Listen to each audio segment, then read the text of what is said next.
Good morning to all of you. In my previous lecture, I have discussed about the characteristics of gifted children and how to identify the gifted children. So, in this lecture, we will find out the tips how a parent should try to help their gifted children. So, in this lecture, we will discuss about the tips which a parent should follow while dealing their children who are gifted. As a parent of a gifted children, it is very difficult for a parent, as it is a very big challenge for them how to deal with their children. Sometimes they surprised and often they dismayed when they see that their children underachieve in their schools. Actually, their children may excel in other fields, but their parents want them to excel in their academic achievement. So that's why sometimes they feel surprised. I think my child is very intelligent, but why his achievement is underachievement? So that's why I am here to give you some tips how to deal with the children who are gifted. First of all, you have to nurture your child's interests. We have to apply, we have to use interest inventory, and of course, we have to assess our child's area of interest in which your child can do very good. So, we have to, first of all, we have to assess our child. There are lots of tests with which we can try to find out the area of interest of our child. So when we come to across the area of interest of our children, so then as a parent it becomes your duty to nurture your child's interest. Maybe your child is fond of reading books, so as a parent it becomes your duty to provide him or her lots of books on their tables. Or maybe your child is very much interested in doing painting or any other activity, so it becomes your duty as a parent to provide all the facilities to nurture your child's interest. So first of all, you have to assess the area of interest, and then it becomes your duty to nurture your child's interest. Second one is expose your child to new ideas and areas. We have to find out extracurricular programs for gifted students. So sometimes we can see that schools offer our children a limited resources. So in a normal school routine, our child cannot be exposed to new ideas and areas. As a parent, it becomes your duty to find out extracurricular programs for your gifted children, gifted students. And of course, there are lots of programs online nowadays, and you can find out a different type of areas in which your child can excel. So you have to think outside the box. And of course, you can provide the very best resources available for your son or daughter. You can find out many resources which can supplement your child's curriculum, school curriculum. So, as a parent, it becomes your duty to expose your child to new ideas and areas. Number three is use short term goals and rewards. As a parent, you have to fix short term goals for your children. Short term goals means you have to set realistic and short term goals. And of course, you have to plan only for today's and not for the years. And of course, little projects you can make and allow your children to make their projects for themselves. And of course, when your child will learn to set short term goals, of course your child will satisfy when he or she accomplish something which he or she has planned for today. So, as a parent, you have to allow your children, gifted children, to use short term goals and rewards. Of course, you have to give them uh, appreciation, you have to give them rewards of appreciation, and of course, their goals should never be neglected by you, their efforts should never be neglected by you as a parent. Then help your child learn to manage time. Time management is a very crucial issue in a child's life, as nowadays we all see the procrastination among the students, among the children go on postponing their things for tomorrow. But you as a parent have to help your child learn to manage the time. Your child should follow a timetable. There should be fixed some small task by your child to be done. So before the deadline, your child should know how to complete their task. So of course, time management is very important for a child, and you as a parent have to help while managing time. Then as a parent, you have to praise your child's efforts.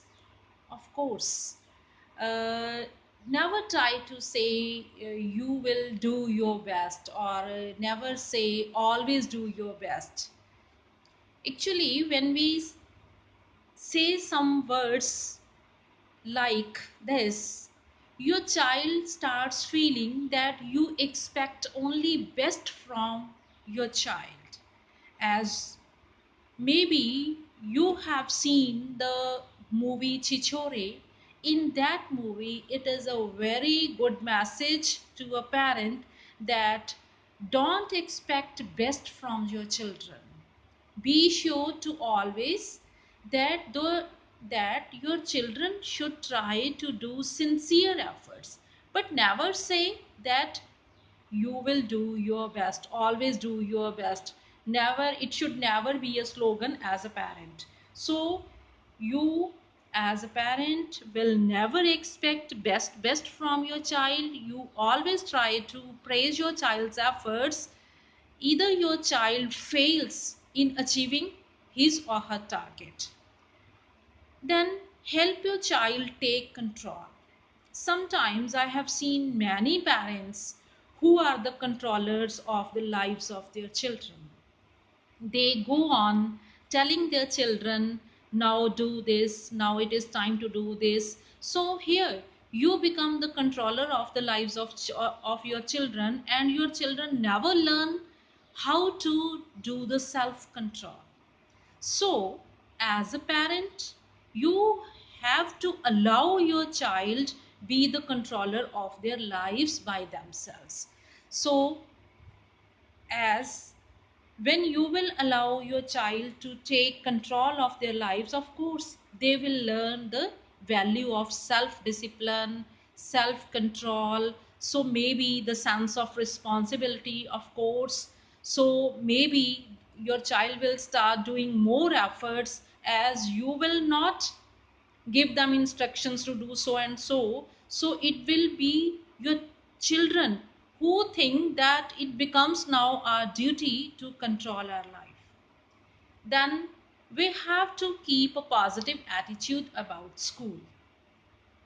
Sometime as a parent we start thinking that my child is very good, but the school is not putting some extra efforts for our children. Look, in a school there are lots of average students, and a teacher has to manage the whole class according to the average mental level of the school students. So have we as a parent have to keep a positive attitude about school. So if you as a as a parent you will start thinking negatively about school, of course your children will never respect their school, and of course they will not have a favorable attitude towards their school. So it becomes your duty to have a positive attitude about school.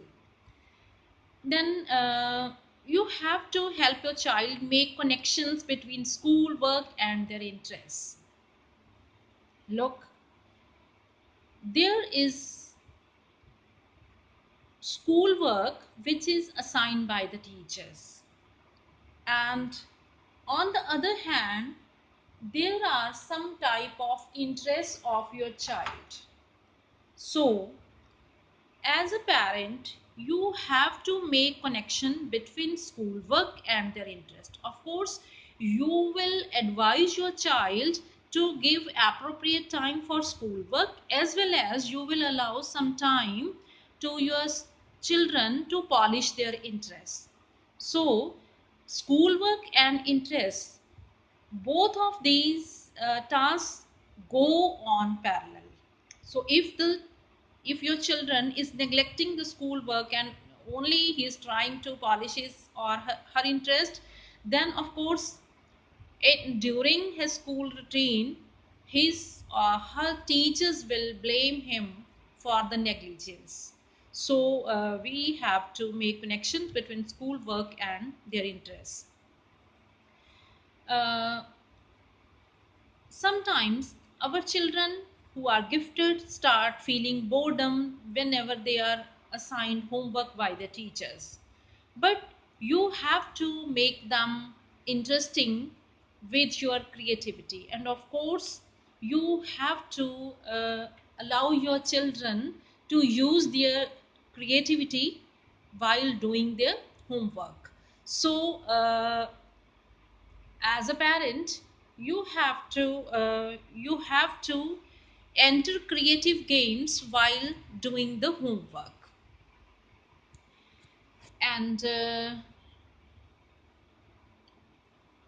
next is, keep in mind that motivation is not always about school achievements. As a parent, of course you want to be that your parents should achieve very good in their house exams, unit tests, or final exams. But you should not only try to motivate your children to achieve uh, top rank in the academic school achievements. There are different areas of interest in which your child can do best. As a parent, you have to allow your child to struggle. Struggle means your child will face different type of phases in their life. Of course you will try to encourage, you have to give them support, but you will never help him doing that task. You will let him to do all the things by themselves. So you will try, you will allow your child to struggle. Of course not only school achievement, you should try to sharpen your child's social skills. Of course social skills should be cultivated. I can say traits of your child's personality, his social skills, all these type of skills should be polished as a parent. So sometimes you'll see that studies, but whenever your child is try to involve in social relationships, you have to social skills. And of course you have your children for the creative if they are very creative in different type of their academic or school achievement. So their vivid imagination and visual and performing arts, you have to appreciate your children if they indulge in such activities.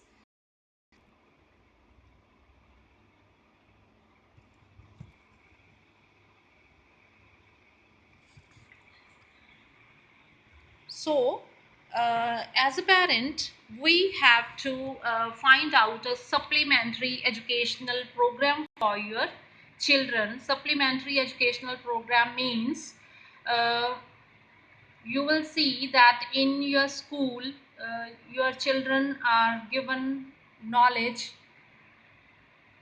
as the average students are given. So you have to find out some supplementary program for your child, and you have to enroll your children in such type of programs like French learning programs, skill development programs. Now, nowadays you will see online so many programs. So as a parent, you can enroll your child in supplementary educational programs. Of course, I have already told you that you have yourself to get involved in your child's interest. If as a parent you will start sitting with your child, oh, which is the book you are reading, what is the story, who is the hero.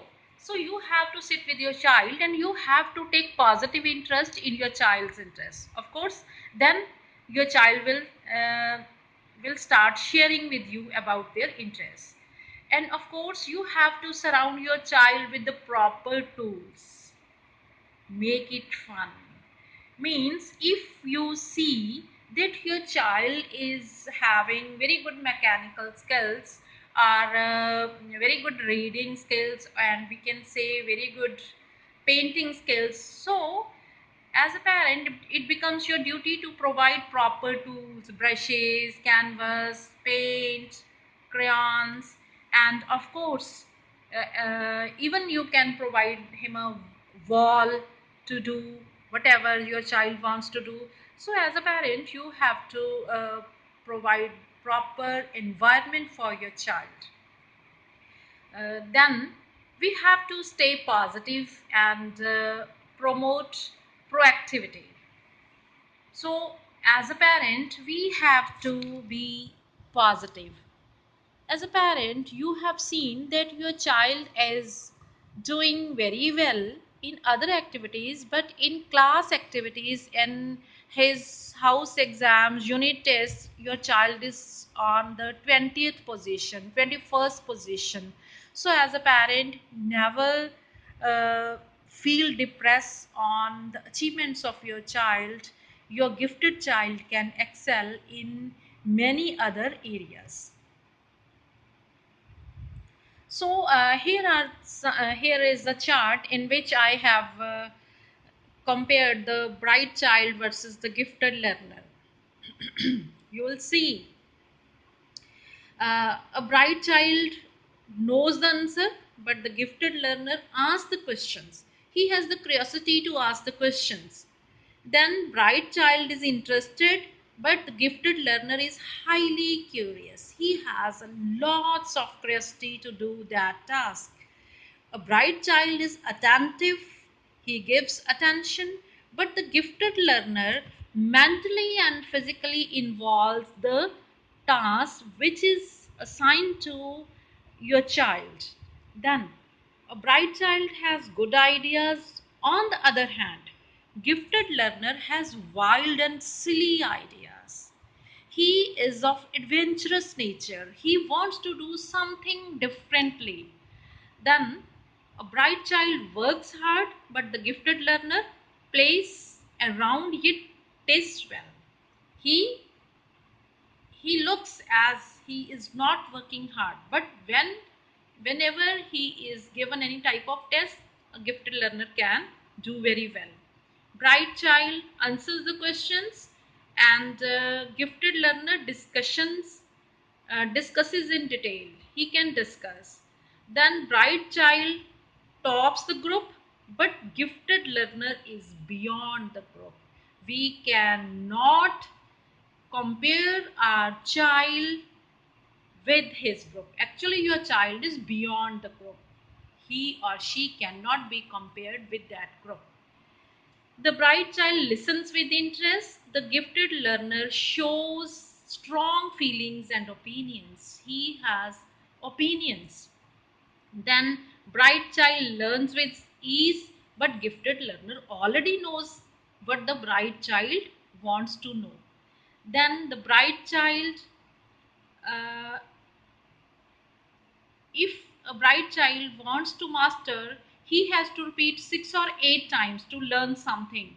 But gifted learner only repeats 1 or 2 times to gain the mastery. His memory is very sharp. Then bright child understands the ideas, but on the other hand, gifted learner constructs his own ideas. The bright child enjoys his peer groups, but the gifted learner doesn't enjoy the company of his age mates. He prefers adults because he has higher maturity level, polished maturity level. Then bright child grasps the meaning, but the gifted learner can draw inferences. He or she can try to find out the meaning by himself or herself. Bright child completes assignments, but the gifted learner initiates projects. Initiates projects means, on the other hand, gifted learner tries to initiate, he takes initiative to have some type of projects, to do their projects differently. Bright child is receptive, he or she can receive things. Gifted learner is very intense, he is intense to learn something new. Then a bright child copes accurately, but gifted learner tries to create new type of designs to cope with the situations. Then bright child can absorb information, but gifted learner learns to manipulate information with his or her wisdom. Then bright child is a technician, but the gifted learner is inventor. He has original ideas. He is more creative. Good bright child is having good memory, so he is good memorizer, but the gifted learner is good guesser. Maybe he or she has not go through the topic very well, but with his or her wisdom he or she can guess very good. Then bright child prefers straightforward tasks, but the gifted learners thrive on complexity of things. Bright child is very keenly observant. Observant means he or she has keen observation, and of course, senses are the gateways of knowledge. So, the gifted learner uses his senses very well. Bright child is pleased with own learning. He is satisfied, but gifted learner is highly self-critical. Oh no, I should know more. So, gifted learner has very good characteristics here when we compare with the bright child. So now I have taken from internet two different type of characteristics. Female gifted children are different from male gifted children, so there are lots of difference. Now I am giving here common characteristics of female gifted child. Female children who are gifted like to go school, especially courses science, music and arts. They are very devoted their courses. And of course, gifted girls likes their teachers. They like to read newspapers, magazines, any type of extra material for extensive reading. They are very active in dramas, musical productions, and of course they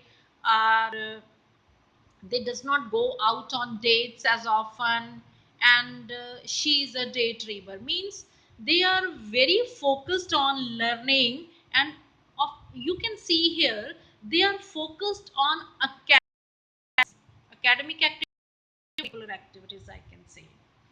On the other hand, the male children, they don't like their teachers, and of course they think no, the class is not interesting, as they already know what is going to be taught in the classrooms. Of course they don't do their homework regularly, they dislike physical education, and they don't want to engage in team sports, and often in the classrooms they are regarded as radical or unconventional, means they have their own speed and they do not bother about the rules and regulations of others.